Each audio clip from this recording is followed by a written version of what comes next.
جس پہ الزام ثابت ہو جائیں، یہ نہیں کہ الزام لگ جائیں، ثابت ہو جائیں، وہ جیل بھی پہنچ جائے، اس کے باوجود وہ وہاں سے نکال کے لندن بھیج دیا جائے، یہ کوئی عام کام تھا؟ عام سی بات تھی؟ یہ تینوں پاور ہاؤسز میں پیسہ لگانے کے اثرات ہیں۔ فوج نمبر 1 فوج کے کندھوں پہ بیٹھ کر آئے، فوج میں کس کو BMW دی، کس کو مکان بنا کے دیا، کس کو اور پیسے دیے، کس کو کیا کیا مراد دیں، یہ میں یہاں پہ فوج کی جب بھی معاملہ آتا ہے تو میں تھوڑی سی ڈنڈی مارتا ہوں اور ماروں گا، وہ اس کی کچھ وجوہات ہیں، بڑی ٹائم چاہیے آپ کو سمجھانے کے لیے اس کے لیے۔ اچھا، فوج میں بھی انہوں نے مال لگایا، ٹھیک ہے نا، ان کے تعلقات ہیں اور ان کو بہت ساری چیزیں پتہ ہیں جس کو یہ تھریٹ کرتے ہیں کہ میں بتا دوں گا، وہ بتا دوں گا۔ ویسے انہیں شرم آنی چاہیے کہ ملک کے معاملات میں یہ کہتے ہیں اور ان کی صاحبزادی ہم یہ بتا دیں گے وہ بتا دیں گے، اتنے بڑے عہدے پہ فائز رہنے کے بعد ایسی بات نہیں کرنی چاہیے۔ دوسری چیز، اب آئیے آپ عدلیہ کی طرف۔ عدلیہ جو ہے ظاہر بات ہے کہ اس کے آگے تو سب بے بس ہیں، جو عدلیہ فیصلہ کر دے۔ اس میں انہوں نے قوت سے بھی کام لیا ہے اور بریف کیس سے بھی کام لیا ہے۔ وہاں پہ دھونس دھمکی بھی چلائی، وہ طارق عزیز صاحب جب گئے تھے، جب حملہ کیا تھا، ٹھیک ہے نا، اور ایک ہاکی کے پلیئر بھی تھے۔ تو اس کے علاوہ انہوں نے کیا کیا کہ وہاں پہ ایک امیج بنا دیا پوری عدلیہ میں، اس سرکل میں، کہ یہ بہت اچھے آدمی ہیں۔ کیوں؟ انہوں نے کیا کیا کہ ججز کو پیسے دیے، ان کو پیسے لگائے، پلس یہ کہ جب کوئی بھی چیف جسٹس ریٹائر ہونے لگتا تو اسے کہہ دیتے ہیں کہ اب میں اس کے بعد بھی آپ کی ٹیک کیئر کروں گا، 30 لاکھ روپے آپ کو ملیں گے، آپ کو یہ ملے گا۔ اور کیا انہوں نے پھر ایسا، ایک چیف جسٹس جو تھے ان کو PCB کا چیئرمین بنا دیا، کہا یہاں سے جتنا بھی مال ہو سکتا ہے آپ بنائیے۔ مجھے بتائیے، چیف اتنا بڑا جسٹس رہا ہوا آدمی، اس کو کرکٹ کا کیا پتا، لیکن وہاں مال ہے اس ڈپارٹمنٹ میں تو کھائیے۔ ایک صاحب کو سینیٹر بنا دیا، ایک صاحب کو پاکستان کا صدر بنا دیا۔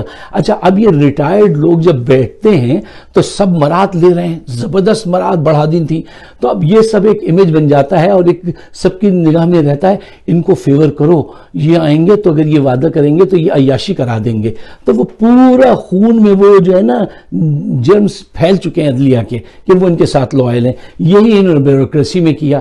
اب آئیے میڈیا کے پاس۔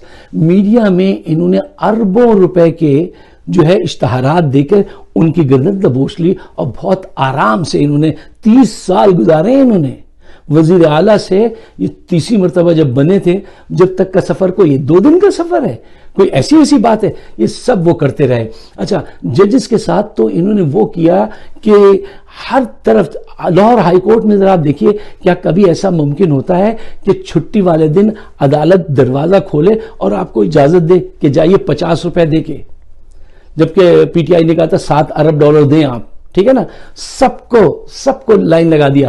کیوں؟ انہوں نے تینوں پاور ہاؤس جو ہے نا، میڈیا، بلکہ 4 کا، یہ میڈیا، فوج، عدالتیں، بیوروکریسی، ان سب میں مال لگایا ہوا ہے، سب ان کے کانے ہیں بہت سارے وہاں پر ان کے، اور یہ آج تک جو ہے اس کی بنیاد پہ یہ گینگ کام کر رہا ہے۔ انہوں نے ملک کے وہ جو مافیاز ہیں، ساری آٹا مافیاز، چینی مافیاز، ریل اسٹیٹ مافیاز، حتیٰ کہ شہر کے جو بغل بچے بدماش ہوتے ہیں ان تک سے ان کی دوستیاں ہیں، ان تک کو یہ فائدہ پہنچاتے ہیں، کہتے ہیں ہمارے لوئل رہو۔ یہی تو وجہ ہے نا کہ دیکھیے سب اپنی آنکھوں سے دیکھ رہے ہیں کہ یہ یہاں سے بھاگ گئے، یہ بیماری کا بہانہ کر کے، طبیعت بالکل ٹھیک ہے۔ اور آپ کو پتا ہے عدالت کیا کہہ رہی تھی؟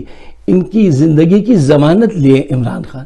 دیکھیے کیا بےہودہ بات ہے، کوئی کسی کی زندگی کی وہ لیتا ہے ضمانت ہے؟ کیا بہانہ تھا عدالت نے بنایا، فوج خاموش رہی، میڈیا نے اس کو وہ پروپیگیٹ کیا، ان کی بیماری کو اب یہ ہو رہا ہے، اب اتنا رہ گیا، اب اتنے رہ گئے۔ یہ جو چیزیں میں آپ کو بتا رہا ہوں اس لیے بتا رہا ہوں کہ آپ اس گینگ کا طرز عمل پولیٹکس میں جان لیجئے، اور وہی ایگزیکٹلی اب ہو رہا ہے کہ اب جو رانا شمیمارا ہیں ان کو بلی پہ چڑھایا جائے گا۔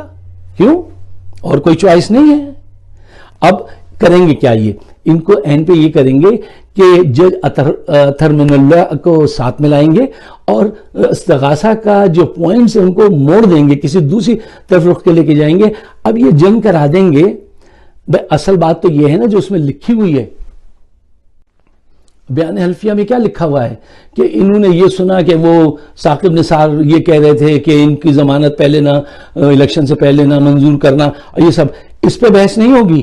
کہیں گے کہ یہ خط سچا ہے جھوٹا، اس پہ بحث شروع کر دے گی عدالت، ٹھیک ہے نا, لمبی لمبی ان کو تاریخیں دے دی جائیں گی. پھر یہ جیو ورسز رانا شمیمارا کیس بنا دیا جائے گا, ٹھیک ہے, اور ان کو الگ کر دیا جائے گا. یعنی جو اصل بیماری ہے اس کو الگ کر دیں گے, ان کے درمیان میں میچ ہوگا, لمبی لمبی اننگز کھلا دی جائیں گی. اب دیکھیے یہ کیا نئے گل کھلاتے ہیں. بہرحال یہ گل کھلاتے رہے ہیں, یہ گل کھلاتے رہیں گے. اب جو ہے یہ اس قوم کا شعور جو ہے اس وقت وہ چیلنج ہے, آپ کا ایمان چیلنج ہے, آپ کی ذہانت چیلنج ہے کہ کیا آپ یہ سارے حقائق دیکھ کر بھی, دیکھنے کے بعد بھی ایسے گینگز جو ہیں ان کو سپورٹ کریں گے؟ بہت بہت بدنصیبی کی بات ہے, بہت بڑے ڈیزاسٹر کی نشاندہی ہیں یہ چیزیں. میں نے وہ دن دیکھے ہیں کہ اس قوم نے سب کچھ اپنی آنکھوں سے دیکھ لیا تھا لیکن پھر بھی باز نہیں آتے تھے. اس آدمی نے سر پہ قرآن رکھا اور کہا یہ الطاف حسین یہ کام کرتا ہے, راہ والوں سے ملتا ہے, پھر بھی یہ قوم اس کی حمایت سے پیچھے نہیں ہٹی تھی. چیف جسٹس اس ملک کا شہد, وہ شراب کی بوتل پکڑی, اس کو جو ہے شہدی, اس نے کہا یہ شہد ہے, وہ تھی شراب, وزٹ کرنے گئے تھے, ان کا نام بھول گیا, وہ جو پیپلز پارٹی کے, وہ ثابت نہیں کر سکا. کتنے ہزاروں واقعات ہیں آپ کی نگاہوں کے سامنے. یہ شخص لندن بھاگا ہے. ساری غربت مسائل ان کی وجہ سے ہیں اور قوم خاموش ہے. کہتی ہے یہ کھاتا ہے تو لگاتا بھی ہے. آپ کسی سے جا کے کچھ ایسی بات کہیں یہ کرپشن غلط چیز ہے, یہاں کسی امریکن سے کوئی دوسرا امریکن کہے تو اس کو اتنی نفرت سے دیکھے گا اور ایک دم آؤٹ ریجیکٹ کر دے گا اس کو. ہمارے ہاں تو وہ کہتا ہے یار یہ کیسی بات کر رہے ہیں آپ, وہاں سب کھاتے ہیں. مطلب وہ بربادی کی سوچ عوام کے اندر اس نے پیدا کی اس 30 سالوں میں انہوں نے, کہ اس پہ استغفار پڑھنا چاہیے. اور یہ ایک بہت بڑا امتحان ہے, اللہ کرے کہ قوم اس میں کامیاب ہو. اگر میری باتیں, میرے دل کی آواز آپ کے بھی دل کی آواز ہے اور آپ سمجھتے ہیں یہ صحیح ہے تو اس کو روکیے گا نہیں, اس کو دوسروں تک بھی بڑھائیے تاکہ ہم صحیح ہم خیال لوگ جو ہے وہ پیدا کر سکیں. یوٹیوب پہ میری ویڈیوز ہیں ان کو ضرور آپ سبسکرائب کیجئے. فائق صدیقی شو. آپ سب کا بہت بہت شکریہ. اپنی رائے سے ضرور نوازیے گا. اگر میں کہیں غلط ہوں تو میری اصلاح کر دیجئے, بتا دیجئے کہ میں غلط بیانی کر رہا ہوں یا میری آبزرویشن غلط ہیں. آپ سب کا بہت بہت شکریہ.